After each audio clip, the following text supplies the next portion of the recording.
Le musée et la Villa René Lalique organisent 2 dîners insolites, le 29 septembre et le 13 octobre. Et je suis avec Paul Straner qui va nous présenter les 6 étapes gastronomiques.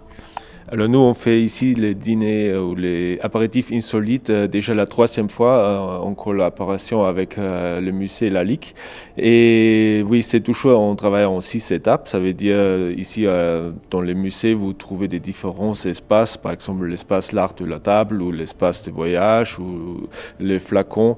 Et nous, on fait toujours à chaque espace, on a fait une adaptation avec le plat. Par exemple, si je prends l'espace de voyage, on fait une œuf. Cuit dans le saké.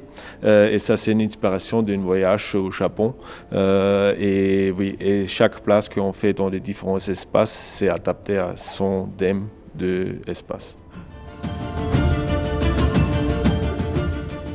Moi, je trouve ici, dans un lieu artistique, culturel, on est beaucoup plus proche des gens.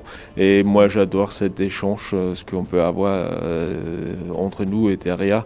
Et c'est pour ça que j'aime bien faire cet événement. Pour les clients, c'est très intéressant de faire cette expérience différente. Ça veut dire que vous avez une cuisine gastronomique dans un musée. Combien de fois dans votre vie vous pouvez manger dans un musée une cuisine étoilée, oui. Ouais.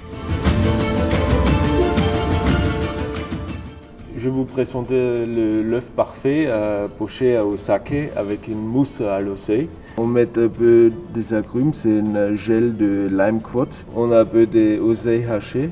Pour ajouter un peu de texture, on a des croûtons de pain de mie qui ramènent vraiment une belle mâche.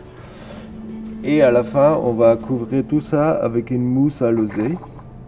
Et ensuite, ça, on va servir avec une saké. Oui, ça correspond vraiment très très bien avec cette plat de l'œuf parfait.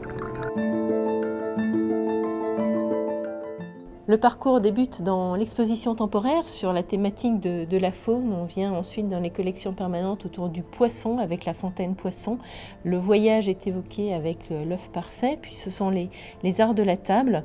On aborde le dessert dans l'espace sur les parfums et on termine sur le véritable dessert dans l'espace sur l'exposition universelle de 1900 avec un dessert début de siècle.